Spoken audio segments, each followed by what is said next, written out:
ପିଲାମାନେ ଆଜି ଆମେ ସଭ୍ୟତା ଓ ବିଜ୍ଞାନ ଏହି ପ୍ରବନ୍ଧଟିକୁ ପଢ଼ିବା ଏବଂ ଅତି ସରଳ ଭାବରେ ଏହି ବିଷୟଟିକୁ ବୁଝିବା।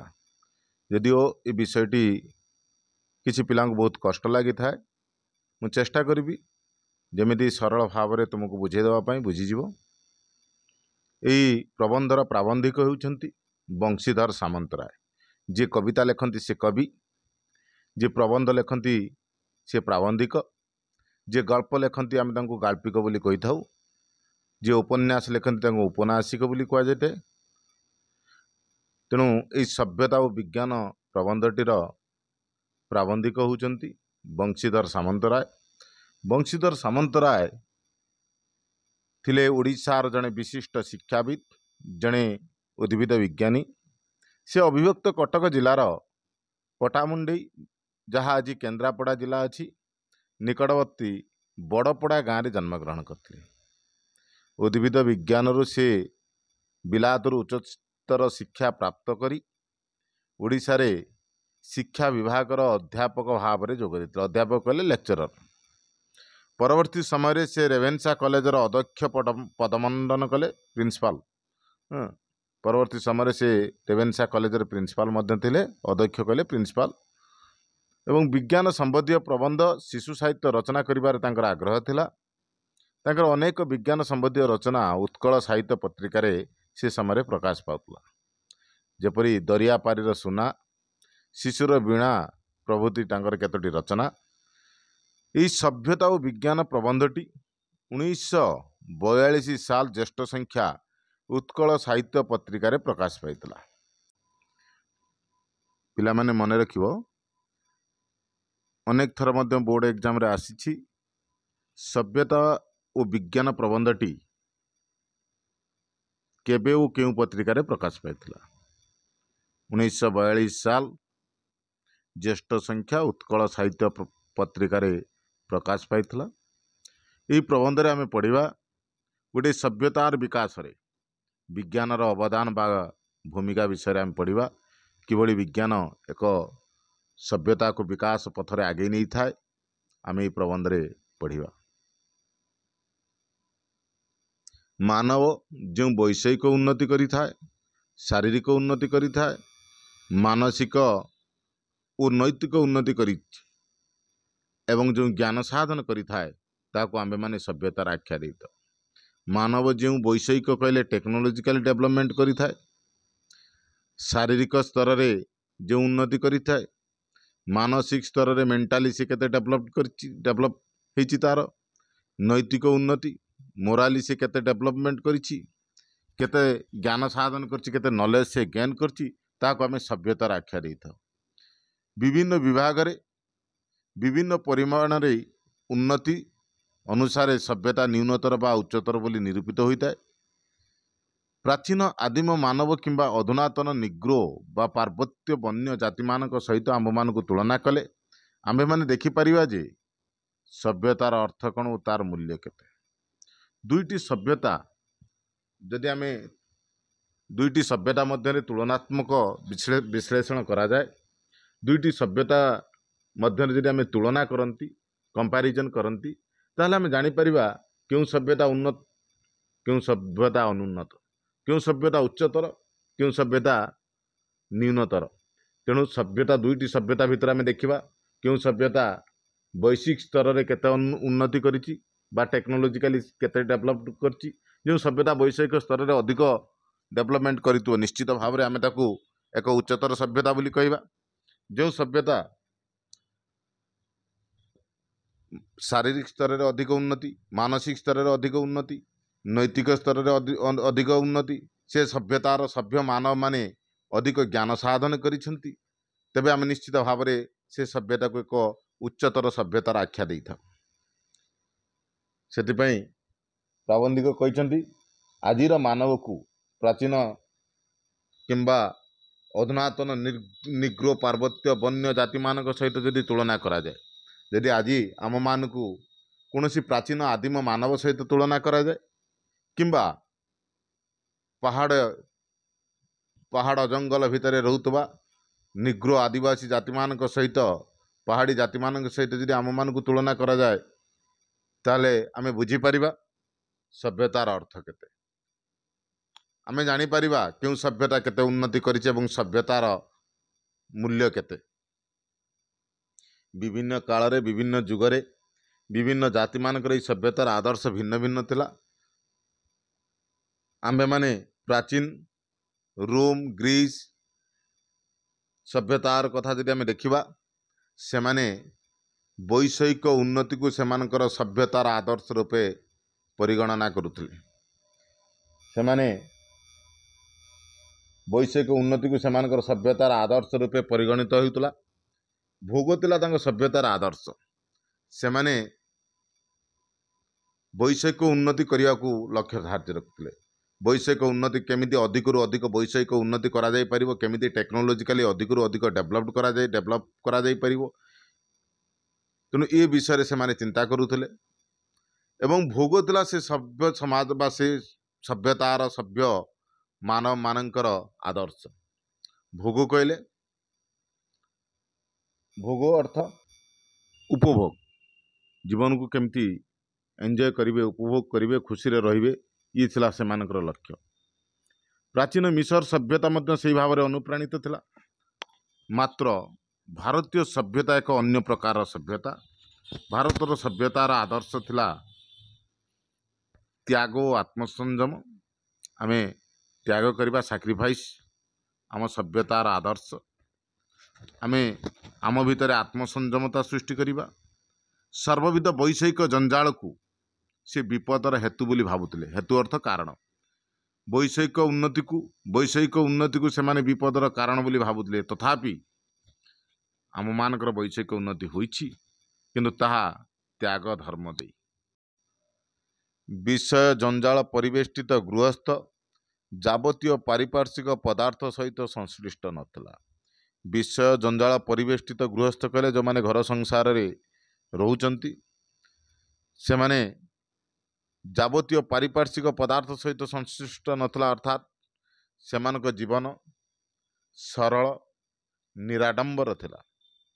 त्याग मार्ग रे दीक्षित होई जेतबळे से विषय रे मालिक हुए, अर्थात सेमानक जीवन सरल निराडंबर जीवन जेतबळे त्यागपूत मार्ग रे गति करे, त्याग मार्ग रे गति करे एवं ई गति करी जेतबळे से कौनसी विषय रे मालिक हुए, अर्थात कौनसी सफलता प्राप्त करे, वैषयिक उन्नति प्राप्त हुए ता निश्चित भाव रे जो प्राचीन ग्रीस रोमियो सभ्यता, जो सभ्यता को आम भोग मार्गगामी जाति बोली कही था, जो जाति को आम भोग मार्गगामी जाति बोली कही था, जो जातिर आदर्श थिला भोग, सेमानक ठारू आमे आमर सभ्यता संपूर्ण भिन्न होता है, पृथक होता है।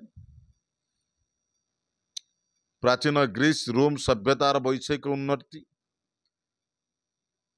सेमाने मध्य वैषयिक उन्नति करिसंती। सेमानकर वैषयिक उन्नति सेमानकर इच्छाकृत थिला, किंतु आम मानकर वैषयिक उन्नति भारतीय सभ्यतार वैषयिक उन्नति इच्छाकृत नथिला।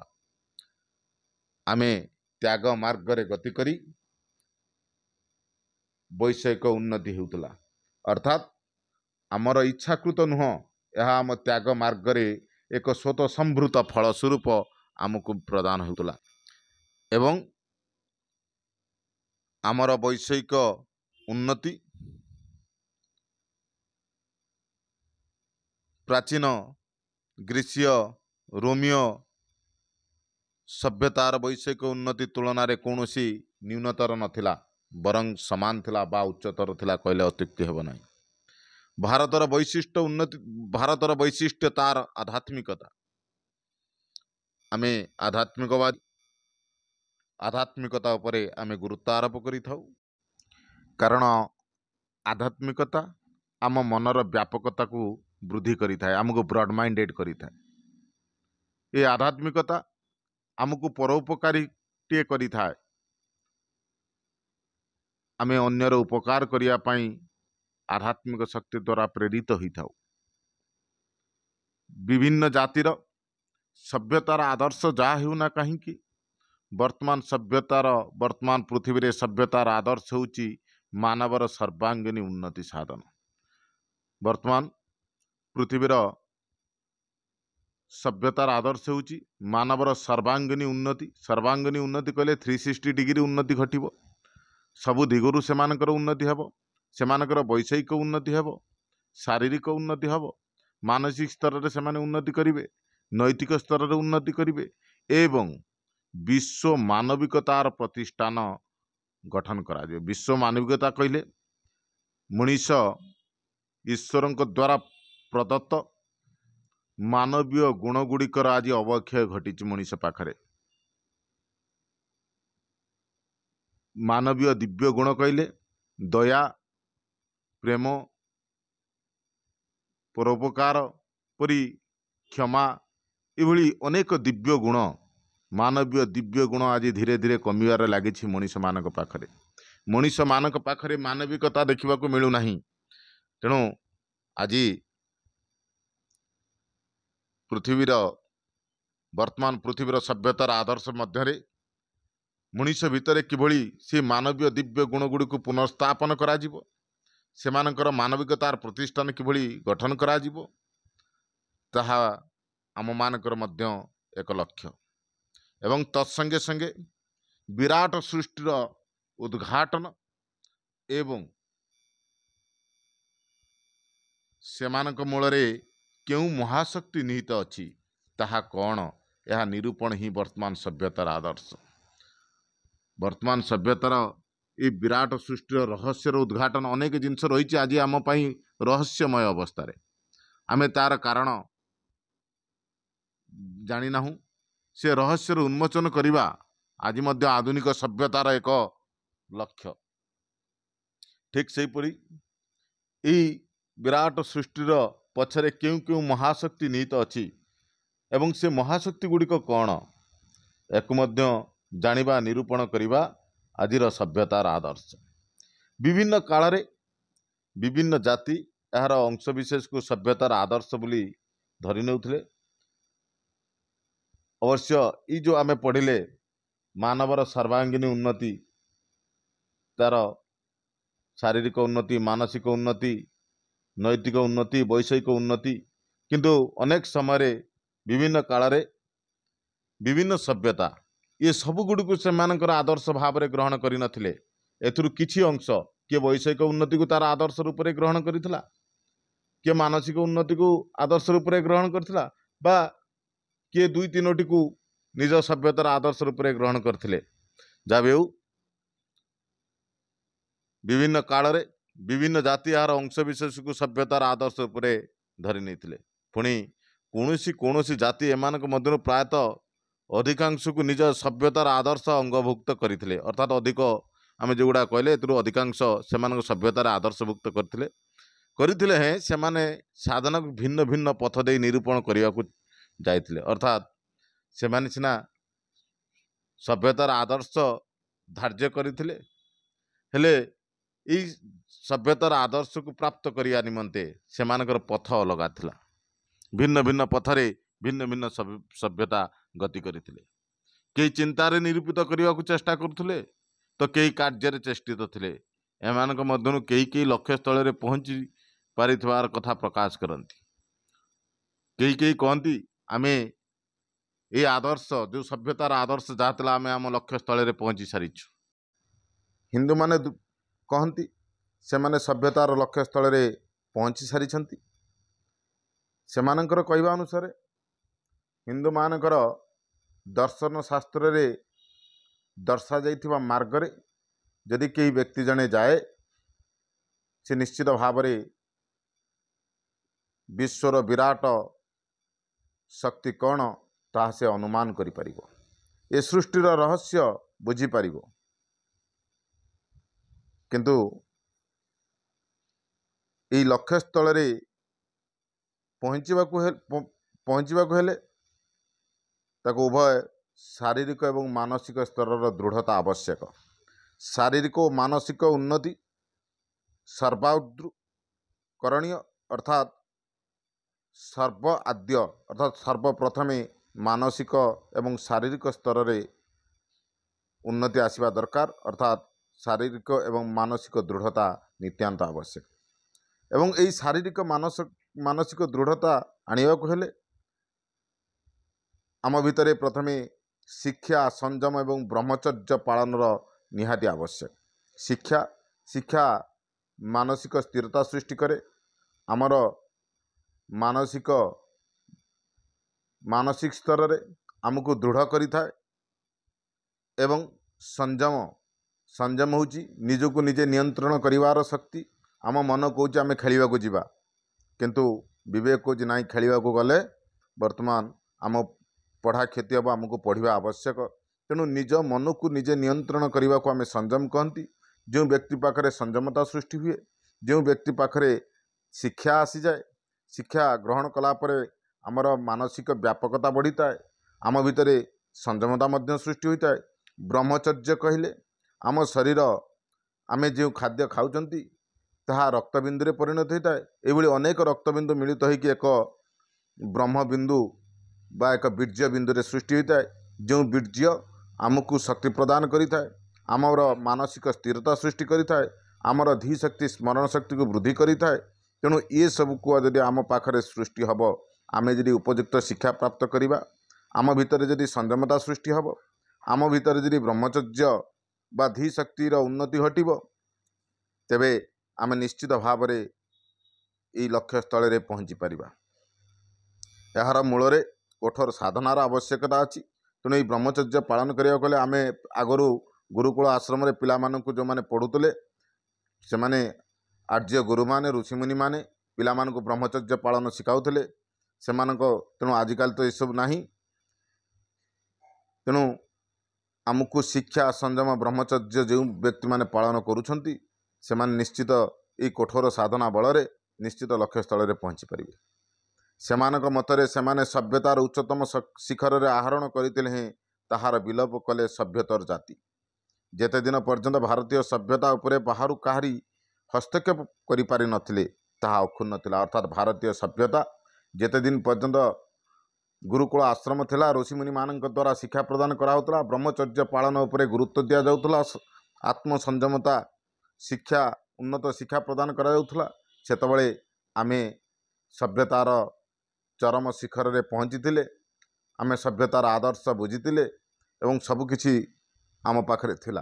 किंतु जेबे ये भारतीय सभ्यता उपरे बाहर सभ्यतार हस्तक्षेप हैला सेबेठारु भारतर सभ्यतार विलोप आरंभ हैला।